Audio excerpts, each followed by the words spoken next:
Assalamu alaikum, everyone. Welcome to LUMS. This is part of a conversation that is this is an institution which is part of our series on leaders at LUMS. And we're very fortunate today to have an outstanding leader, Mr. Tauseef Farooqi. He is the chairman of the National Electric Power Regulatory Authority, or NEPRA for short. You'll be pleased to know that not only Mr. Farooqi has an electrical engineering bachelor's qualification from UET Lahore, but he is also a LUMS MBA graduate from the class of 1996. Like all good leaders, he has an MBA from LUMS. He also has almost 30 years experience in the power and water and energy sectors in Pakistan and the UAE. And he's also had exposure at Columbia Business School at one of their programs. So welcome, Mr. Farooqi. He's going to tell us quite a lot about his background as I ask him questions, and some questions he'll be pleased to know are going to be tough, but he's used to having tough questions put to him. So my first question to you, aside from welcoming you to LUMS, and I hope the next time it'll be in person, my first question to you, Mr. Farooqi, is what led you to join NEPRA, and what was the trajectory that you went through before you joined this organization? Bismillah ar-Rahman ar-Rahim. Mr. Bhimani, thank you very much to you as well as LUMS for having me today. It's a great honor. I am truly humbled for this kind invitation. And I'm sure a lot of efforts have gone behind this show. So my salute to all of those who are involved, who have been trying to engage me for this, and especially Nuzat and her team as well. My journey is very simple. Should I start forwards or backwards? Which one you are going to prefer? Well, I do want for you to say a few words about the trajectory that we were discussing earlier that led you to NEPRA, and then I'll ask you specific questions on what is NEPRA and what is it attempting to do. Yeah. After doing my electrical engineering, I joined Water and Power Development Authority. And before that, I worked as a salesman selling wax computers in Jaffer Brothers Private Limited. And I was doing fantastically well. They gave me a target to sell one of their workstations within 1 year, because these are large workstations, actually, not PCs. I could be able to sell it much earlier than that. And I was doing fantastically well. But all my friends at that time, when WAPDA positions came, they applied, and WAPDA wanted to have 300 engineers. And when I appeared for the written exam, I got 12th position all over Pakistan. And after my interview, I got 7th position all over Pakistan. So it was a done deal. I was so satisfied because sales job was very close to my nature. I like working on speed of light, and my decision making is very fast. I'm very fast-paced, action-oriented guy. But somehow my father was a principal in a college. He taught for over 40 years in various colleges in Pakistan, and his last appointment was principal in one of the degree colleges in Lahore, Bhagwanpura, and he pushed me to join WAPDA. I was not at all very keen about it, but God wanted me to take to that journey, so I joined there. Very first year I was on training, and I had a fantastic time there. But when I got posted in WAPDA, I realized that the pace of the organization, even though there was nothing wrong with WAPDA, but the pace of the organization was much slower than my natural speed or frequency or whatever you want to call it. And at that time, I realized that I'm a total misfit in the organization. So I had two options. One is to go to private sector again. Second is to use this opportunity and upgrade myself. So I decided the second option, and I tried for LUMS. Honestly speaking, I didn't have enough money. I was coming from a very humble background. My father couldn't afford LUMS fee. So I had to collect some money. So for first 2-3 years, I was trying to save some money for LUMS. And coincidentally, when I got admission in LUMS, I got full Asian Development Bank scholarship, not only covering my tuition fee, but they were paying me to study there, actually a stipend. So at that time, actually, I was working for WAPDA, as I told you, on the technical side. But after, I took 2 years study leave, and then I did my MBA from LUMS. I'm probably the first engineer in the history of WAPDA who fought a case and got study leave for MBA, because before my case, engineers were given study leave to do their masters in engineering, but not MBA. So when I was trying to fight my case, there was a general manager, administration, and I presented myself. I represented my own case, and he asked me through the this service rule book on my face, and he said, "Have you ever read it?" I said, "Yes, I did." "Where is it written that an engineer can be given an MBA, study leave for MBA?" I said, "Sir, if you don't mind, where is it written that you can't offer me this leave?" So it is so gracious of him that he immediately signed, and he said, "I'm taking a huge risk at the twilight of my career." I said, "You're not taking any risk. You're opening a fantastic opportunity for the engineers to learn management skills."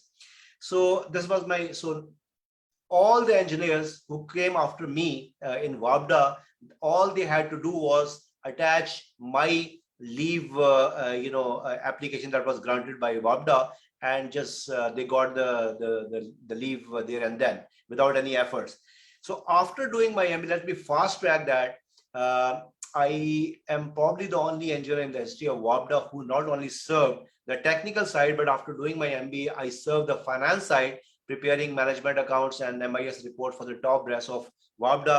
So on the onset, I was exposed to the top brass like Chairman WAPDA, member finance, member power, member water, and general manager finance. But after 11 months of collecting data and preparing management accounts and MIS reports, I realized that there was no fun. It was just same exercise that I had to repeat. And after doing MBA from LUMS, I had a lot of energy in me. So at that time, I decided that I'm going to continue with my engineering, because it took me about 4 to 6 years. That was the usual time at that time to complete your engineering, because all the batches were getting late. And after that, I had almost 1 year sales experience and then 3 years WAPDA experience. So 10 years I've spent in one sort of field. So I decided that one of the concepts we learned in LUMS, that was positioning in marketing. So I positioned myself as a technical manager. So after that, I joined Kodadu Power Company. And at that time, International Power of UK, all the Brits were there in the management, 16 of them. I was the first Pakistani manager responsible for settlement, contracts management, billing, invoicing, fuel procurement, and all that. And after spending 3 years there, I went to Abu Dhabi and I developed their power and water industry. Again, pretty much the same thing, but a much bigger role.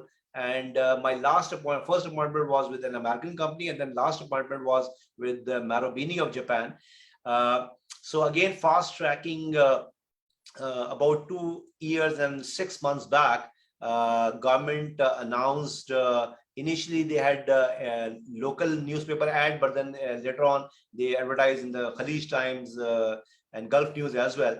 And they wanted to hire a chairman for National Electric Regulatory Authority of Pakistan. So I applied for that, and my seriousness was for this position was I didn't even travel from Abu Dhabi for the interview, and I requested them for a Skype interview, and they said yes, we have the provision. Coincidentally, Dr. Ishrat Hussain, he interviewed me for this position, and after a 42 minutes interview, he made me an offer, and so this is the story. That's fascinating. So, in a sense, before your MBA, you were very good at selling yourself, which is excellent. So that enabled you to the MBA. You'll be pleased to know that we now have scholarships for any woman who gets into our MBA program, a 50% scholarship, indeed any master's program at STSB. But this is a very interesting career trajectory, because you've seen marketing, you've seen finance, you've seen accounting, you're a technical manager, and of course now you're a leader in a large organization. So in a sense, can you, for those of you who might find this quite difficult to comprehend, what exactly does NEPRA do? What is the role of NEPRA in Pakistan? Yeah, NEPRA has a very interesting role.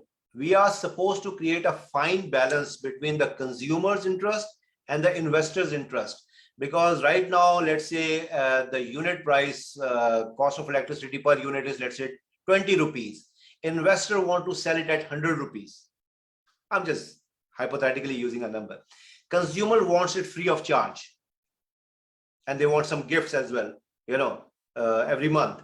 So we have to create this balance and make sure that we bring affordable, reliable, and sustainable energy in Pakistan. Do I agree with all the things that I've seen we have been doing in this authority? I don't. There are 5 stages of this authority that I have experienced and I will experience myself. One is either we were sleeping as an authority. We were quite passive. We were quite reactive. I tried to make this organization active in the last 2 years and 5 months. And I'm destined to achieve, my goal is to make it proactive authority. I'm trying to put systems in place so that it doesn't really matter who is actually heading the organization. The reporting, should be KPI based.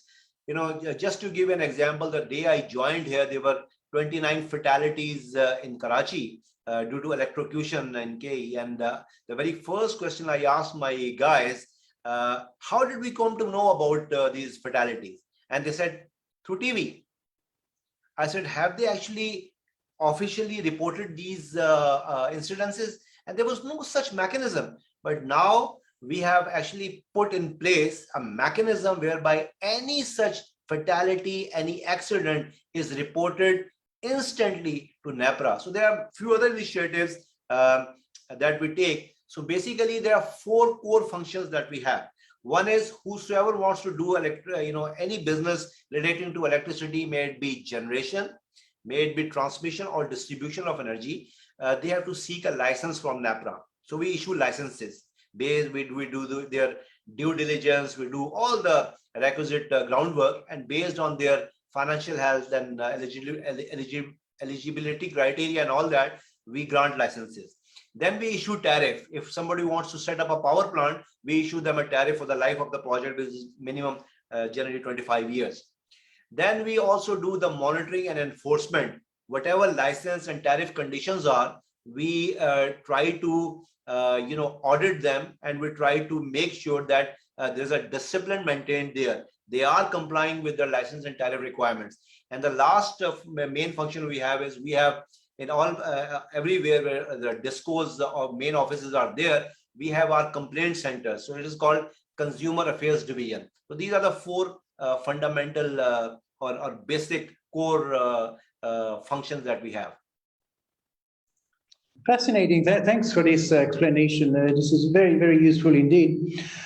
One would think that any organization, it could be an NGO, it could be a charity, it could be a profit-making organization, needs somebody at the helm who has to balance the needs of different stakeholders. So if you're out to make profits, of course, you'll have the investors who want a greater return, and then you've got the customers who want more for less, as it were. And this is, in a sense, what you've described. And I think at one stage you said, this is not an easy job, being chairman of NEPRA. Can you identify what is it that makes your job so challenging in the face of what you might expect any manager to have to do? I think the most difficult part of this job is that you are trying to, change the status quo. If you want things to just slip away and be there and do nothing, then this is the easiest job. You can just come and have a cup of tea and go back home. But if you want to challenge the status quo, if you want to be a change agent, then there is so much to do. So much to do. Nusrat was asking me earlier, are you enjoying your job? I said, this is the best part of it. Every day you come along, across some challenges which are new in nature, and you surmount them. And next day you come across new challenges. And every day when you resolve a problem, you are moving towards your goal inch by inch. What exactly are my goals? I have to, when you get into a job like this, you get clearance, security clearance from some agencies.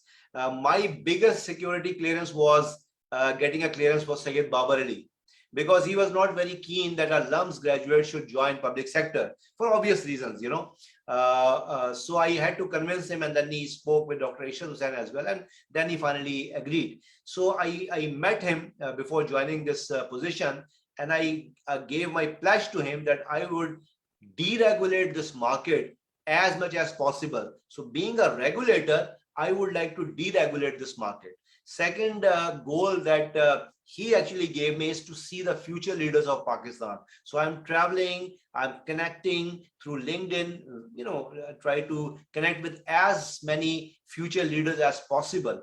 So I have taken some initiatives. If you like, I can just walk you through them. First of all, when I landed here, I asked very first day, my Director General Licensing is my engineering class fellow. I asked him this question: how many megawatts worth licenses we have issued? He said 65,000 megawatts. I said, what is the demand? He said our peak demand this year was 23,000 megawatts.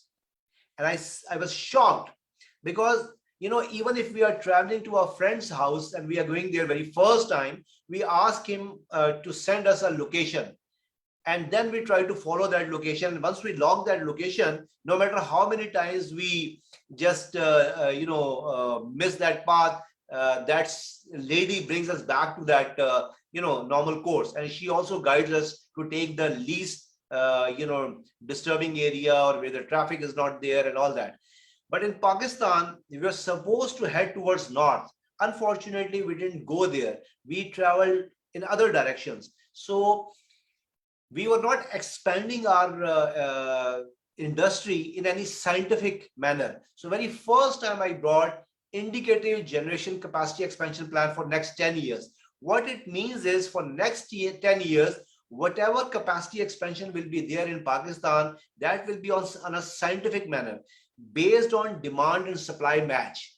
So now I have asked a team from our National Transmission and Dispatch Company to basically assess what is going to be the potential demand expansion or projection in the next 10 years, and match that with the supply. And the supply will be on least cost basis. And two principles that I kept for myself, which I wrote on my whiteboard on the very first day: we will emphasize on take and pay contracts, not take or pay. Take or pay means whether you are buying electricity or not, you have to pay for that. Take and pay means you are going to pay only for what you procure. That is number one. My second and even more important target was to go only for indigenous fuel based projects, no imported fuel based projects, because like last few months, the coal price, the RLNG price has gone 3 times. So naturally, we have to import them, furnace oil, imported coal, RLNG. So we have to spend dollars, and we can't afford, especially when our rupee is slipping, so badly. There's absolutely no point us going with the, especially when we have huge potential out there. In one of the meetings, Prime Minister mentioned that he would like to take Pakistan from 5% renewable energy to 30% in next 10 years. So I raised my hand. I said, can I say something? He said, what? I said, if I give you a suggestion which takes us instantly to 34%, how about that? He said, what is that? I said, everywhere, all over the world, they classify hydro as renewable. And God knows why we have not done that. So we were almost 29% hydro, 5% renewable energy like wind and solar. So I said, let's club it together and call it renewable energy.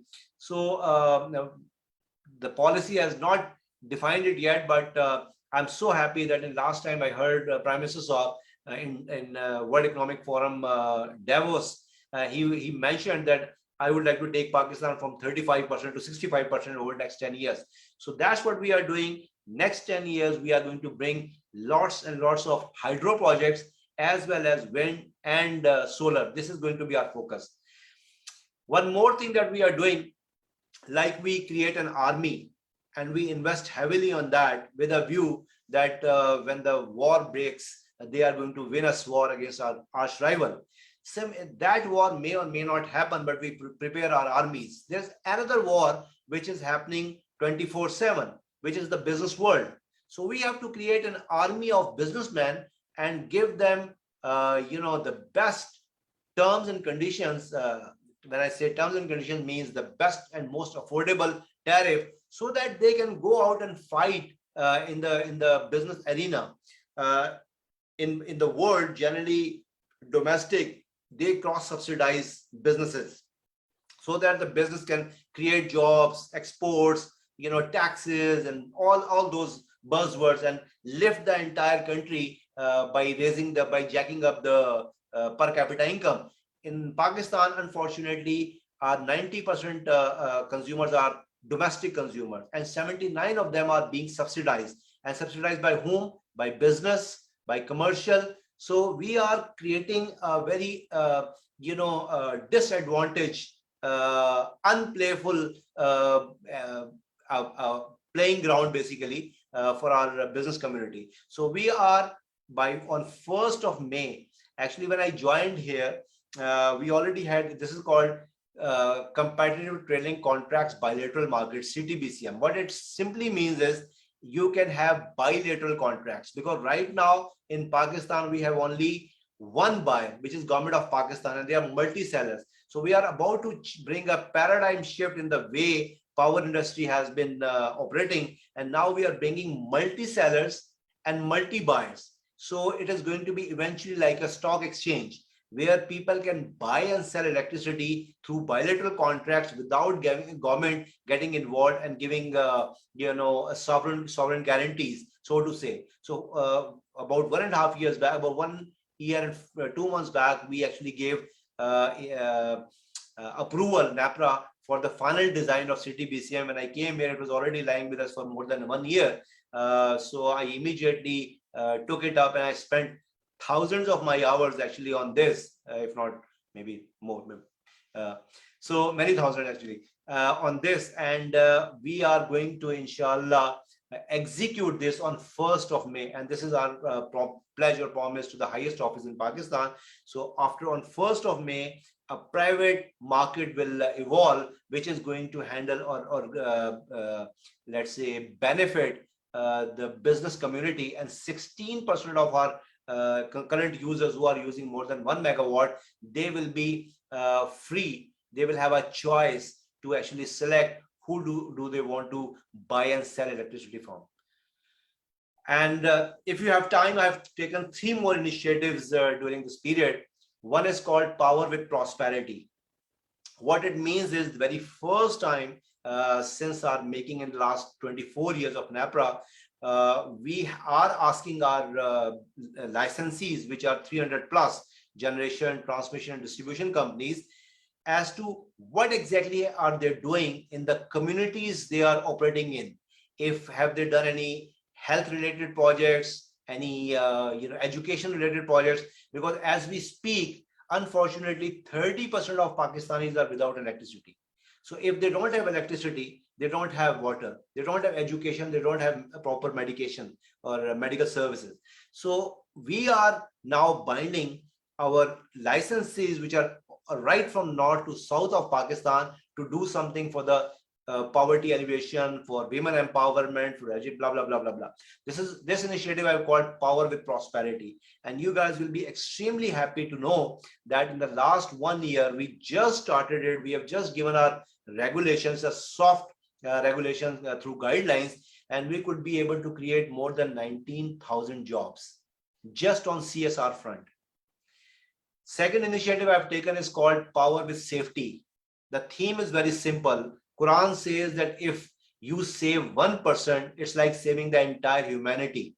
So I am working on the HSE side. Very first time we have brought NEPRA minimum HSE standards, which every single licensee has to comply with. And the theme is, again, everybody who comes and works for power industry, they go back and have dinner with their family safe and sound. Prior to this, there were a lot of fatalities, a lot of incidences which were not even reported. Reporting mechanism is now very robust, and everything now, even CSR, the power with the prosperity, as well as power with the safety, both are driven through a portal, and all the reporting is online now. The third initiative I'm taking is basically called Power with Security. All our multi-billion-dollar assets on the power side in Pakistan are extremely vulnerable. They are like sitting ducks. If our turbines are not rotating in reverse direction, I would say thanks to hackers, So very first time we are bringing minimum NEPRA cybersecurity regulations that every single licensee has to comply with to ensure that all these multi-billion-dollar assets are safe. Thank you for that. That's fascinating. I think what comes out very clearly from this is that your role really engages intelligence of very different forms. On the one hand, you have the economics of the situation, you have the technologies, you have the politics and regulation, and of course, you've got social impacts that you're trying to grapple with. And all of those are, I suppose, at the heart of what you do. In a sense, you might even call electricity as being, the bloodstream that feeds Pakistan in so many different ways. And so obviously there's a lot of balls to juggle and a lot to think about. I'll explore some of these issues in a moment, but I wanted to pick on one specifically, which follows on COP26 recently in Scotland. And, I think it's become now really common sense that we have to keep the world's temperature from not exceeding a 1.5 degree increase at any point in time. In fact, what is NEPRA doing in this regard, and what are the possibilities for Pakistan to stay within that? Pakistan is already doing fantastically well on this front. Our manufacturing footprint is around 3%, but our let's say on a scale which is what is the right word for NOxes, SOxes, and this destruction of or pollution index, I would say, is 0.7%. So we have still a long way to go. I mean, compared to the developed world, we are far below actually. So our footprint is very, very low. But we have already decided, Prime Minister Saab has already decided not to go for any coal-based projects, the imported coal-based projects. We have a responsibility to build our local coal mining, and for that we might be setting up, again, it's going to be a government's decision, political decision, just to promote our coal mining industry. Otherwise, as I already told you in IGSEP, our main thrust, our focus is just on green projects, basically combustion-free projects like thermal, hydro, solar, and wind. So we have not included a single megawatt over next 10 years based on carbon, fuel. So that is our commitment, that we are not at all considering any pollutants, going ahead. Okay, that's very useful. One of the things that I find in Pakistan is, which contrasts with what we're seeing in the West very recently, is specifically in terms of transportation, the movement towards electrified vehicles. EV cars are a big success story in many Western countries, but here not so much because the infrastructure, I suppose, is just not there. Do you? And that seems to be one of the big issues. During COVID, when there was in a sense, a bit of a close down, certainly in Lahore, we found that pollution levels really drastically decreased within a matter of days almost. And a great impact was less cars on streets. Is that something that you can delve into in terms of your activities at NEPRA? Yeah, we are already, we have taken up EV regulations. We have already come up with, I would say, a very balanced EV regulations, both from investor as well as consumer point of view, because if we make it too lucrative for investors, there will not be any incentive for the car owners to switch on to new technology. But if we make it too consumer friendly, then there will not be any charm for the investors. So we have come up with the fantastic, I would say, a very balanced number. We are initially capping it, and once this market will sort of evolve, then we'll take out the upper cap, because we absolutely don't want to create an opportunity of arbitrage here. Because what will happen is, the moment you will be out on the main road, if you won't find many EV stations there, the person will be the owner of the EV station will be in a position to charge you whatever he or she wants to charge you. We don't want to create this situation. So our final regulations are already we have already put on a website for the final comments, and I believe within few days, if not weeks, I believe it will be finalized, and we will have our first EV regulations in Pakistan approved by NEPRA. And so we are not only working on the the tariff part of it, but also how these EV stations will be set up, what will be the nomenclature, what will be the paraphernalia required for that. So a complete bouquet we are bringing, which is going to help this market evolve. Plus, we are also working on the microgrids. So as I already mentioned, 30% of Pakistanis are without electricity. We could not bring electricity to their doorsteps, primarily because they were not commercially viable. The transmission lines were so damn expensive that it was not commercial. There was no commercial sense in taking electricity to thousands of or hundreds of kilometers. But now, thanks to advent of technology, we can set up small projects right on the mouth of where the demand is. So that's precisely what we are focusing on now. So we call it microgrids, or there's a new concept of gridless grid. So basically, you don't need to have main infrastructure whereby everything is fed from a central place. Now you can just provide NEPRA is again has shown a lot of innovation in this front.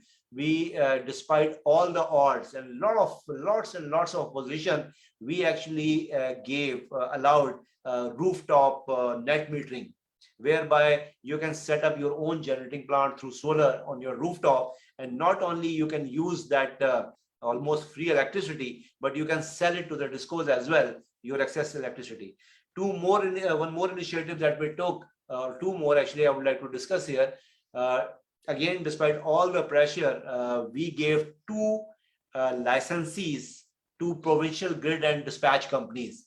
As you know, we have National Dispatch and Transmission Dispatch Company. We wanted to give them competition head on. So we gave first we gave a license to Sindh, and then KPK for having their provincial transmission and grid company, whereby they can set up their own transmission lines and grid stations within their provinces. Then we also gave investor-friendly wheeling regulations. Wheeling is a very modern concept whereby you can buy and sell electricity from anywhere to anywhere in Pakistan. All you need to do is just pay. We gave half a rupee that you have to pay to NTDC, and 1.5 rupees roughly to the disco as their margins, or as their and then you can buy and sell electricity from anywhere to anywhere. If, let's say, you make a bilateral contract with somebody in KPK who is producing electricity through hydro, and it costs them 5 rupees, if you just pay 2 rupees and plus tax, virtually you can buy electricity at 8 or 9 or 10 rupees, whatever, So unfortunately, this couldn't fly, because discos, they felt they'll be seriously damaged because of this, because they will be losing a lot of well-paid customers, because they will switch on to cheaper sources of electricity. But we are working on it, and even though wheeling didn't fly, but the CTBCM initiative that I mentioned earlier, that is going to be an advanced form of wheeling. So that's going to be more regulated by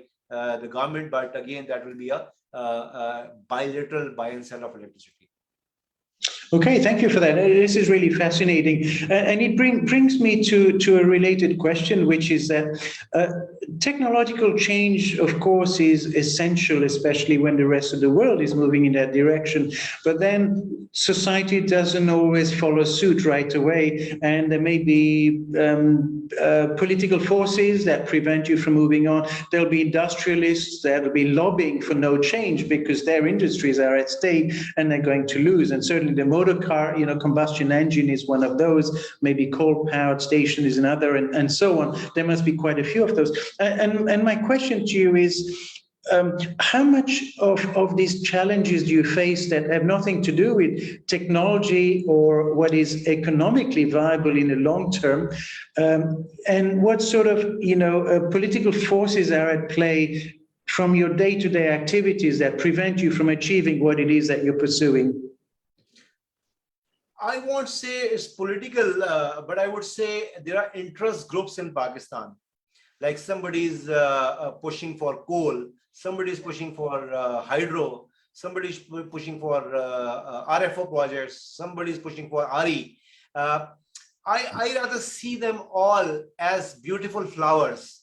And my job is to make sure that they all gel together and I can come up with a bouquet. None of them is like a no-go area for me. I have to pick all of them, and that's what we did in IGCEP. There are so many projects which are already there. Large-scale dams are there, large-scale hydro projects are there, and then there's a lot of flux of renewable energy there. But as you rightly pointed out, the world is changing now. Even the largest manufacturer of thermal, they are now realizing they are switching over to renewable energy projects.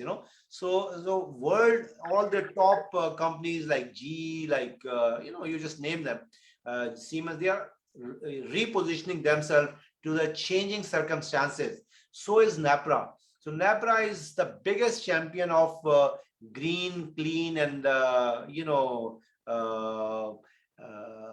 would say most easily manageable in all respects. Like a hydro project takes 7 to 10 years to build. A thermal project takes 3 to 5 years to build. Whereas a solar project, it takes only 3 to 6 months to build, actually. So they are fastest, they are cleanest, they are in all respects cheapest, greenest. So yes, NEPRA is. That's why when I structure NEPRA, I don't say that we are in generation, transmission, and distribution business only. I also add innovation. So this is the fourth pillar that we have, and we have a lot of focus on that. Okay, that's good to hear. You mentioned earlier the major initiatives that have more to do with CSR, and you identified a few, education and health and others. A key one, I think, is diversity of workforce and certainly gender balance and equity.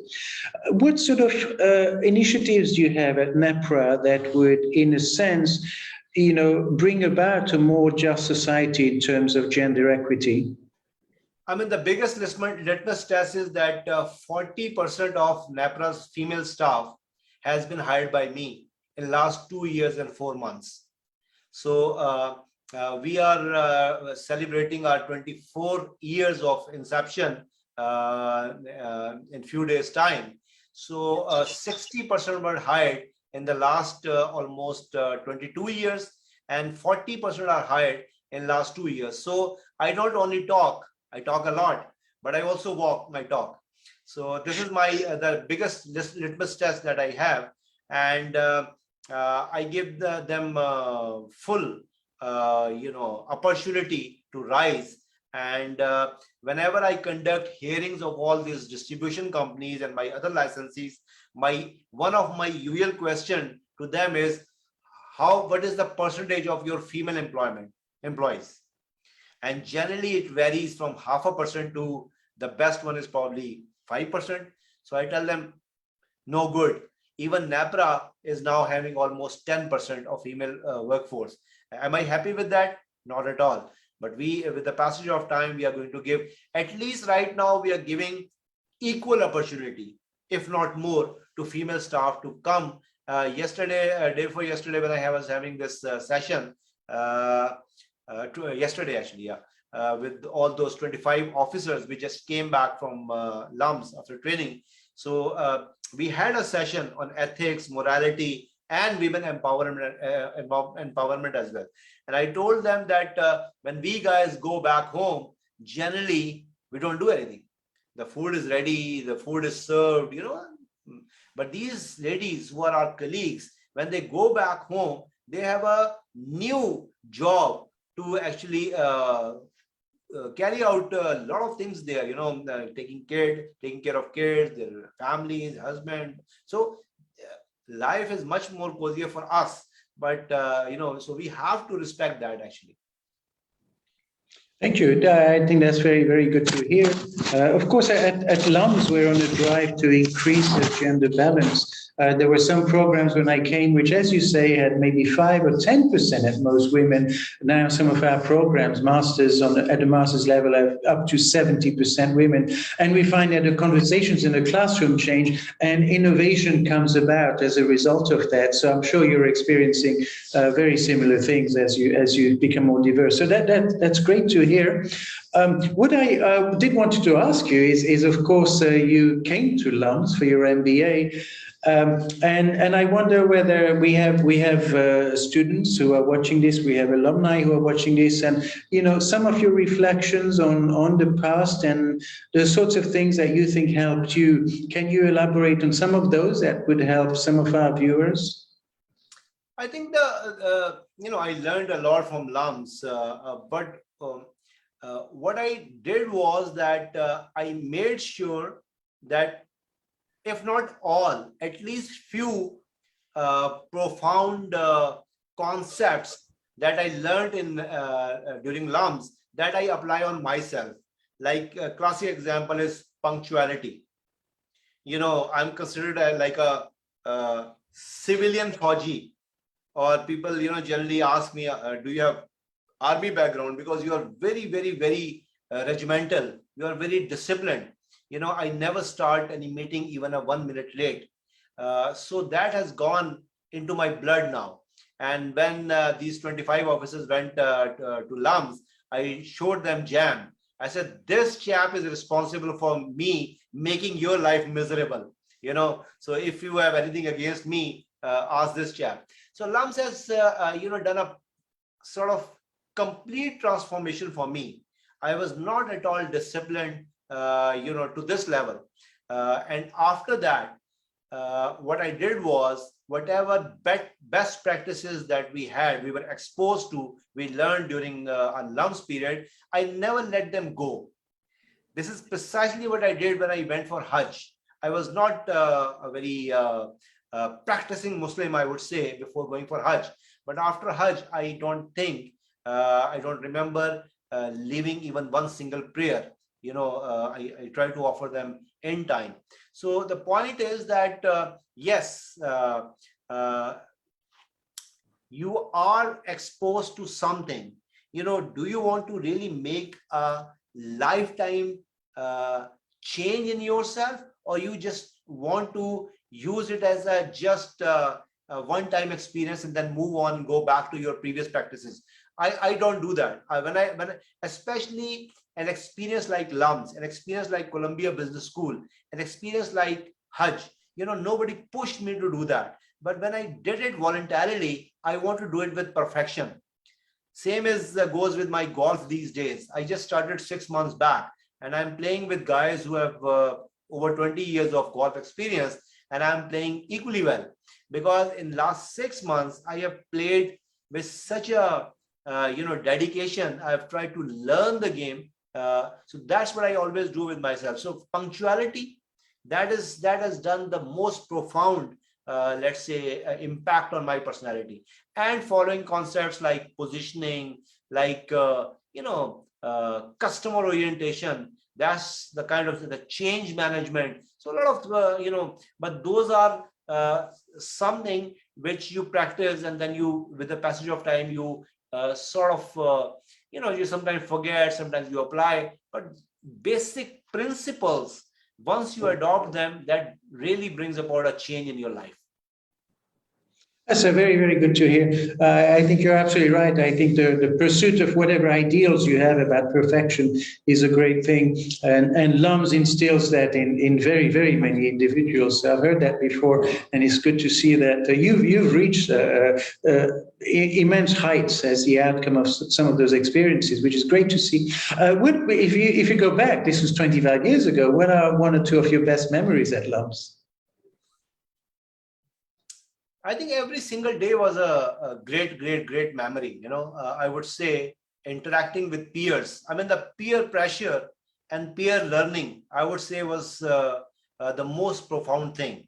Because when you hear something from a faculty member, you always feel that, there's a lot of gap between you and the faculty member. And it is more like I would say, teacher-student relationship.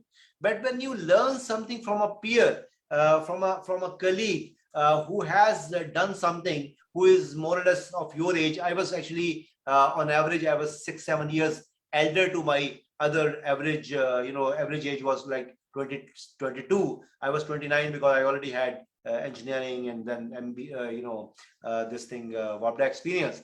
So they all were pretty young. So learning from those guys and hearing them out and their experience, I said, I personally believe that was really one of the most unique experiences. And that's precisely what happened to me when I went to Columbia Business School as well. I had 36 other cohorts, lot more than the learning that we had from most fantastic faculty there. I would say the experience that we had working with each other during the classroom, again, the peer learning, that was fantastic. So I always miss out that actually.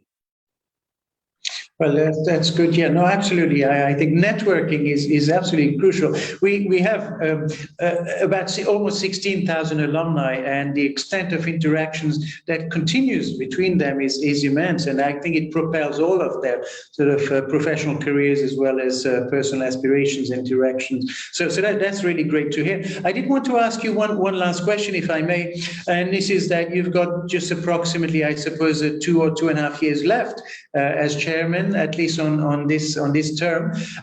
What are some of the things that you still aspire to do, and post that experience you want to be remembered for?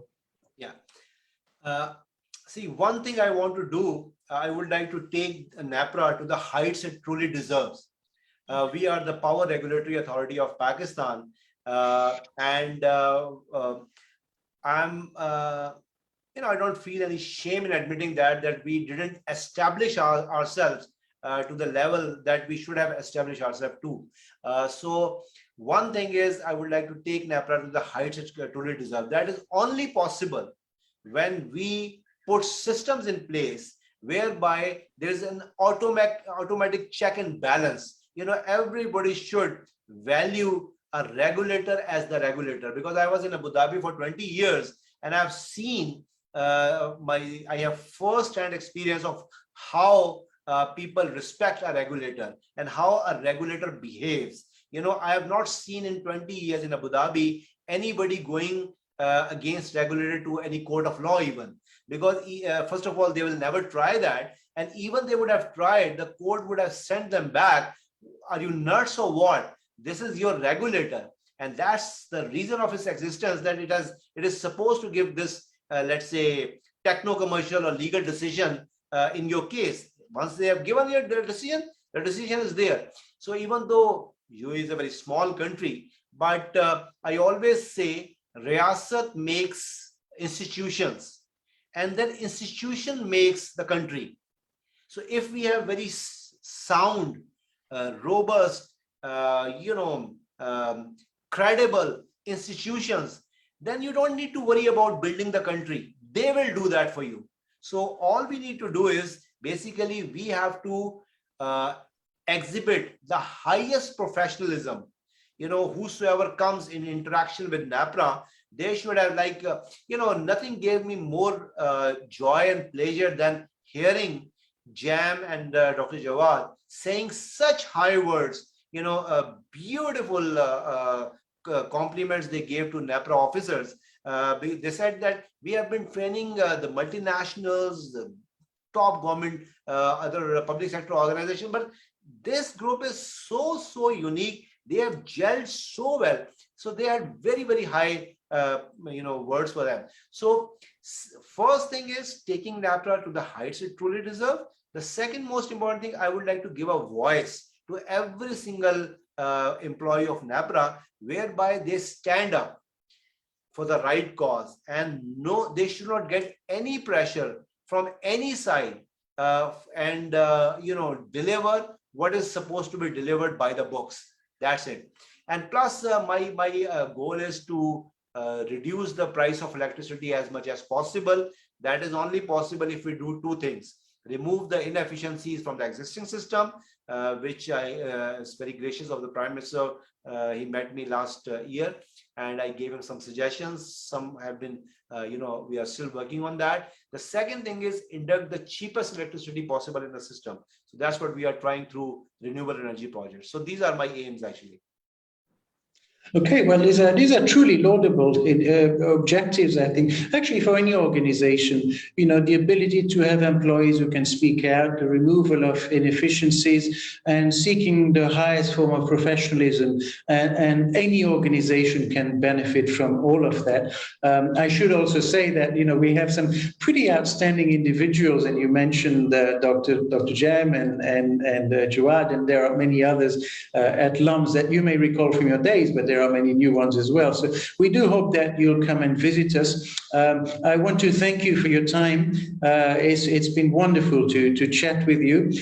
We do have a present from LUMS for you, but I will have to have it sent to you, I think. Okay, so I will send. Of course, you're always welcome at LUMS. I do also want to thank the team, the advancement team, Nuzat, and all the others who have made this possible, and the audience for listening in. I hope you'll come back and listen to yet another leader very soon. So thank you, Mr. Farooqi, and we hope to see you soon. Thank you. Thank you very much, and Mr. Bhimani, and I assure you I keep visiting LUMS very frequently. I'm coming this Saturday, so I'll be joining the lunch for alumni homecoming. And on Sunday, we are having a session with the entire power sector distribution company chairman and CEOs. So I'm making use of your energy center again very frequently, Dr. Fayaz. So you can always count on me. Thank you very much.